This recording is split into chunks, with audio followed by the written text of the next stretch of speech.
Guys, and today we got a reserve raid to go over.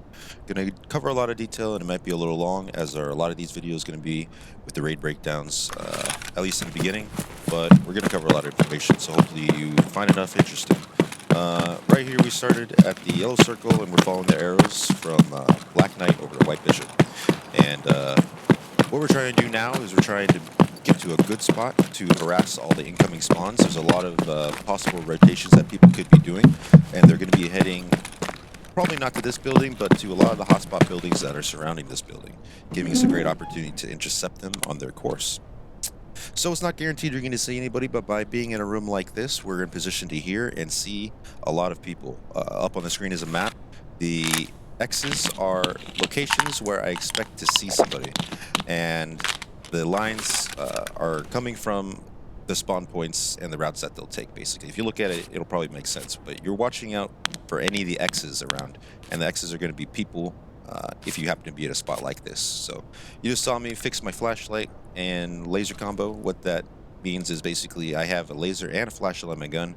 You can't use both, and you can't toggle each one individually. So what you got to do is you got to take the flashlight off while both your tactical devices are off, and then you turn on your laser, and then you stick back on your turned off flashlight. And what that means is when you turn off your laser, you're going to turn on your flashlight. The downside to this is that you can't turn off your laser without turning on the flashlight, so I like to run a laser with an infrared capability so that I can still have the point shooting capability with the laser without being visible, but also with the choice to make a visible laser if I happen to not be worried about staying hidden. So now we're fast forwarding a little bit because there's not much else interesting that went on. You don't want to spend all raid waiting. You want to spend maybe 2 to 3 minutes and then listen to the map. And listening to the shots will tell you a lot of things, where PMCs are, how big their squad might be, how many may be dying, scab bosses on the map, etc., etc. So this whole time you're going to want to be listening for gunshots, people running around, or possible raider or scab boss spawns.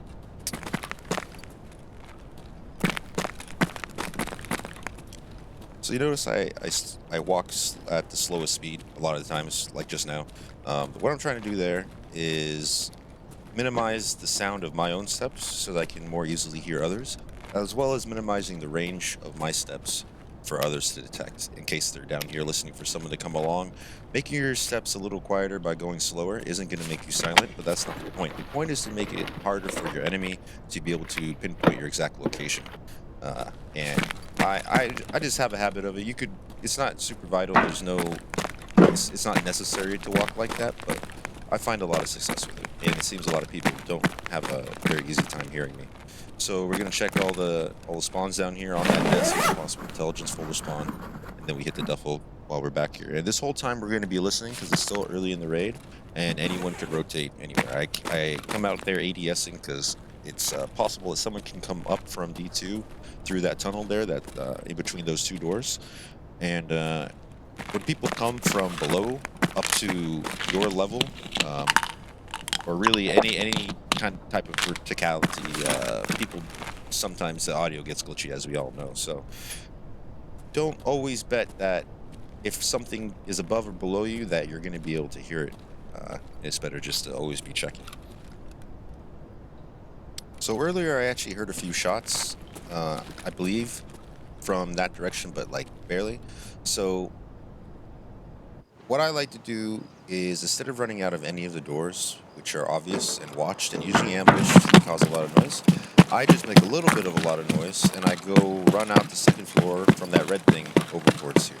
And this is one of the many loot routes that I do on this map that I like to do. I kind of have one for every single spawn that I kind of tend to stick to because they work for me. But heading to cafeteria here, getting all the foods, and sometimes I find sugar in here, Alyanka, and a funny little fact out of those two jackets right there, I actually pulled Ultra Medical key twice, so that was nice. But while I'm in here, I like to listen because on the other side of this wall that I'm standing by now on my left is RBAM, and in this picture I'm in the circle, and all the lines are representative of PMC routes basically, and kind of what I would be on the lookout for people rotating. All those lines are well-traveled routes, and in this position, you will have audio for them, but also be in position to move and intercept them if you have a chance. Shooting out of this window here. Here, I heard someone in RBAM possibly, or at least in Black Bishop, the drop-down room, and I wanted to see if it was a scav or a PMC. So I wanted to listen for a little few minutes. And here I was trying to stand on top of the scav's head, but he wasn't having it, so I got a little stuck. But typically, if people run out of RBAM and they cross in front of the building to cross over to White Bishop, the medical building, you can pop up and shoot them real quick. So it's always worth, if you hear a sound and you're not sure if it's a scav or a PMC, to not just chance it and run up to them, but to wait a little bit and try to listen for scav sounding patterns, or see if they get contacted or kill a scav so that you know for sure that they're a PMC, and go from there. Now, basically, at this point, I don't hear anything that really sets any alarm bells off. That scav made some noise, but that wasn't the footsteps I'd heard in the first, or at least I didn't think so. So I decide that you can't wait forever, and we start to move to the next location. I like to go from cafeteria down these stairs. You can actually get to the underground portion through here. Not too many people know about that, but quite a few do. But it's a good thing to remember because this leads right down to several very, very good loot containers down here. There's three food ration crates down here, as well as a fuel and water filter spawn, and I like to check them. It's still early in the raid, so if someone went straight to drop down or went straight to marked, they're very likely to have skipped it.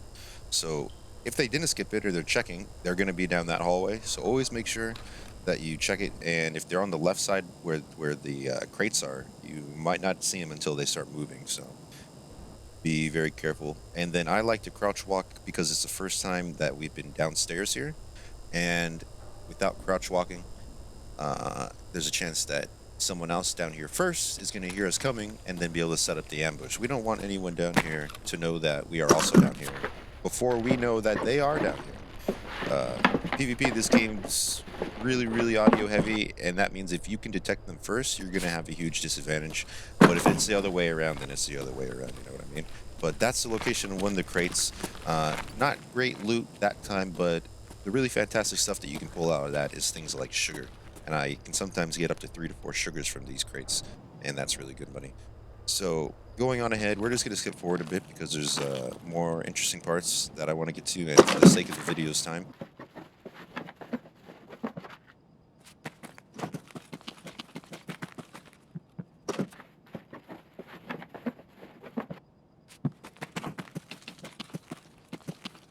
All right, so here's where it got a little interesting. Uh, when you reach the end of that hallway, you're now by the gazebo, by Black Pond, and at the opposite end of RBAM from White Bishop. Right? No, Black Bishop, sorry. So my plan was to go out that door, cross over the gazebo, and head to the Mark Room building. But that's a really dangerous run, especially this early in the raid still. So I checked the time and I decided against it. I decided that I would go underground and then go up to that building from the basement. And lo and behold, as soon as I started moving, I heard the sound of bushes outside. That's the sound of bushes at the front of the building at the gazebo. So we would have intersected there if I had gone out that side. And the reason that I chose to go this way, except instead of the way outside the main doors and towards the gazebo and such, is because after you go from one end of the hall to the other one, because of the gravel and the wood on the floor, there's no way that you weren't heard by somebody or anybody close by. And the audio from down here goes all the way up, just like we can hear the shooting up above us now. That's probably whoever was running around out there earlier, or maybe even someone else. So when you get to this hallway, and when you're on the gravel, there's really no point to going super, super slow. But sometimes there is, so depends on the situation. But because I crossed a long hallway, if anyone was sitting up in Black Bishop drop down building waiting to kill me, then they would have had the drop on me. So I switched it up to them. The only way they can get to me now is by being equally loud, coming in the front door, coming from the cafeteria, or coming from the underground. So this way I have two angles covered, basically, right? Because I'm going to be going to the underground, so they're going to have to come from the loud place to get me, and I'm going to be going straight to the underground. So obviously I'm going to be able to contact anything in front of me. I'm always checking the time in the raid, checking for many, many reasons, but one thing that you want to check is what time that you get lag bursts or what time you notice scav spawn, because the scav spawns and the player scav timings that they can enter the raid are pretty consistent. And you'll start to notice right now it's 36 minutes, and I found out on reserve that 41 and 38 are player scav timings. And of course, you probably just heard that someone just unlocked the key to our left inside of Black Pond. So here's an example of how to be aggressive while playing tactically. I'm just going to creep walk my way over there, and I'm going to listen till I gather enough information to get a precise location or an idea of his location of where he is. So I'm going to move to a position where if he opens this door, he's going to die, because a lot of people will loot this building and then come down here and then open that door and then go underground from here to D2 control room. So I don't really know where he is yet, but I kind of have an idea. He's on this side of the building and he unlocked the key. So he probably unlocked the O or B1 or whatever key it is in this building. It's on the first floor on the left side of the building if we're looking at it from this front, with opposite mark room side, right? So basically he's 2 floors above me if you count the ground floor. Now that's not very good for me, because I can't get from here to there without making enough noise that he's ready. So what I want him to do is come down to a spot that I recognize as being easy enough for me to get to quickly, or for him to start leaving the building, and then I'm able to come up behind him, and then there's a little range between us, and then I can kill that way. So I was gonna go around to the other door and go up possibly from here, but then I heard this fiasco, and I was wondering what happened. It sounded like a scav versus a PMC, because scavs have different death lines or voice lines on death than the PMCs, and that one was definitely scav. And you'll come to know those. Pay attention to voice lines as you die, as enemy to die, PMC and scav. And it was at this point I wondered if he's coming down. It didn't seem like it, and I heard him looting. So instead of waiting here, I'm gonna make action. I'm gonna make a move and put pressure on him, especially because the guns that he used in that encounter didn't sound super powerful. And if you think that you have a gear advantage over the enemy, put that to use and put pressure on him, because you're probably going to win if you play the right way. Right there, I came out of the underground and I pushed into that room, because based on the sounds I heard, he could have possibly been in there, but he wasn't. So now I know he's now on the ground floor, 1 floor above me, most likely from the sounds. But the problem is here, we don't have enough information yet to make a move. Sorry the screen is so black too. Like I said, this is a night raid, or I think I said that. Um, and things are very dark. That's just how it is. But anyways, he's now 1 floor above me. It wasn't a night raid at the beginning, it became. But he's stomping around, but it's still not entirely easy to pinpoint where he's at. This is where map knowledge comes into play, because I kind of know where he's at, but I'm not sure. And until you're sure of the enemy location, you really don't want to be pushing blindly and risking death, because there could be a whole squad up there, but there's probably not. One piece of information that we've gained from listening to his footsteps this long is that there's probably only one PMC up there, because he killed that scav and there's only one series of gunfire. If it is even a PMC, but we know it is for sure because he used a key, and scavs will never have keys. So we heard him walk around, but the problem is he heard us too, and that's a fact, because we opened that door and he heard that. So what I'm going to do here is I'm going to go to the opposite end of the hall, and I'm going to open up this other door that leads through the middle, and then I'm going to run back very quietly, or a little quietly, and I'm going to see if I can bait him into coming down into the basement, and then I can pop out and kill him. Uh, you want to add little things like this to make your enemy make a mistake or to make assumptions, because there's a couple things he could have done. Could have rotated on the top floor to the other side of the building, giving me free access to go up the stairs on this side and confront him on the ground floor across the hall, across the room, across the whole building.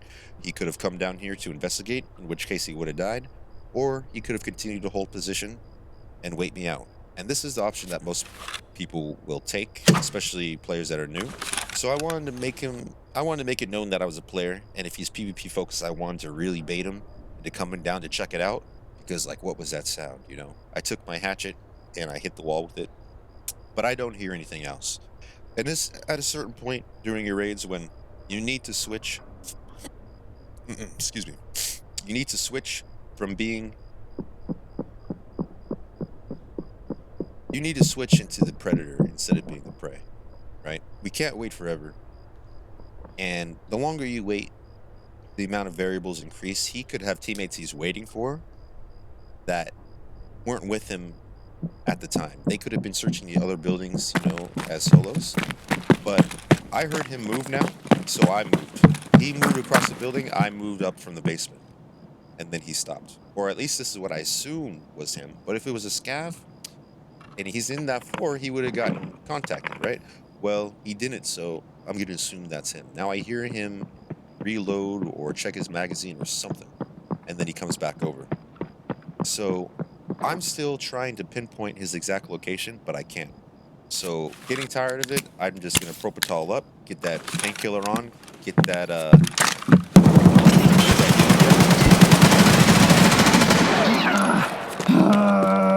apparently for good reason. So a couple mistakes were made there. Let's go over it real quick. So coming out of this room, I made a mistake. Basically, I fat fingered the reload button. So as I came around the corner, I accidentally started reloading.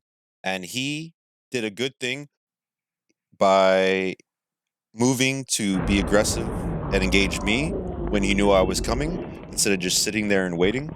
That's something you want to try to do for exactly this reason. Problem is that he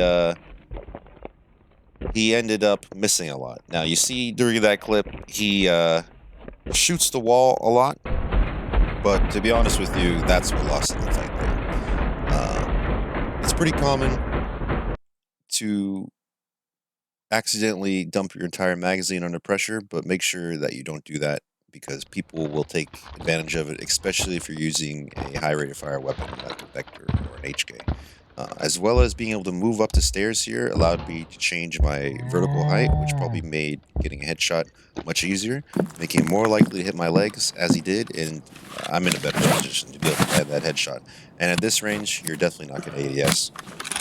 So now that we've murdered an innocent man, what we're going to do is we're going to go hide in a room on a different level than where the fight happens, so either one up or one down or more.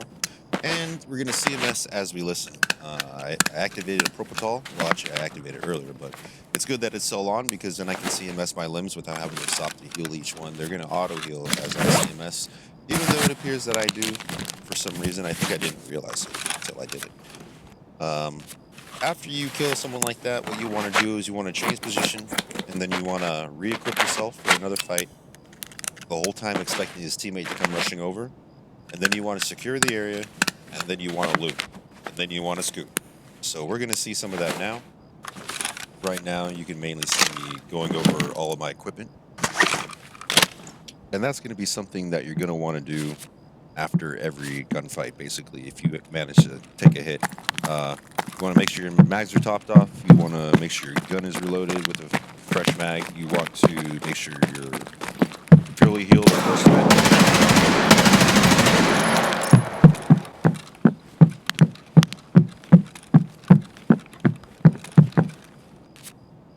So, funny enough, we had just mentioned that, didn't we? There was a scav player downstairs waiting for me to come down to ambush me, it seems like, because I was pretty hyper-aggressive for an AI scav. But these days, it's hard to tell. And we managed to kill him. Whenever someone surprises me like that, I just sprint until I get cover. And then if I survive the initial spray, I flip around and try to overwhelm them with force like that. But scavs aren't really that much of a threat when you're more experienced and you're in level 5 and up armor. But they can still be deadly, so I was lucky there. He didn't have much loot on him, just a poor boy doing a loot run, I guess, but level 35, I think. And sorted the valuables, and he topped off my backpack. That was already relatively full, so we're going to skip forward through the rest of the raid. Here you can see me, I'm checking the rest of the rooms here. I did, in fact, see Orb 1 was unlocked, so I was right. That was the room I heard him unlocking from the basement. I went up one more floor, and I unlocked the other door that has a possible intel spawn. It wasn't there, but it goes to show that even if you hear people looting or unlocking one building, that doesn't mean that they're going to take all the doors or all the keys, or even have all the keys, right? Or even spend the time looting them all. So always worth combing through some of the looted locations, stashed gear, you know, other solo players, loot that they missed, loot they didn't know about. It can all still be there, and you'd be surprised what you can find. We're gonna fast forward through the rest of the raid here. The rest of the raid was pretty calm. I went and I looked through a couple more locations because though I was full of loot, I still didn't have any really high value loot items. So now that it was so far into the raid, we get out around 20 minutes, and right now it's about 20 minutes actually. But because it's so late in the raid, I wasn't too worried about running to anything but main scavs. Most PMCs won't stay the entire duration, and after a certain point, you can kind of tell, especially if the map has been as quiet as it has been this whole time. That was the only PMC that I had even heard this whole round, surprisingly. But that's going to be it. The rest of the raid was super uneventful. I pretty much went to extraction from White Pond straight afterwards, and that's going to be it. Hopefully, you guys learned something. If you did, like, comment, subscribe. Let me know next ideas that you guys want covered, kind of more in depth like this, or maybe not. Maybe something short. Uh, Glad we didn't waste too much time. 21 minutes is not that long, and I will work on shortening them further. But with the amount of detail covered, I feel like a few of these are going to be good for a bit of a longer form. These are going to be kind of analysis videos, but there will be other shorter ones. So, more stuff to come. See you soon.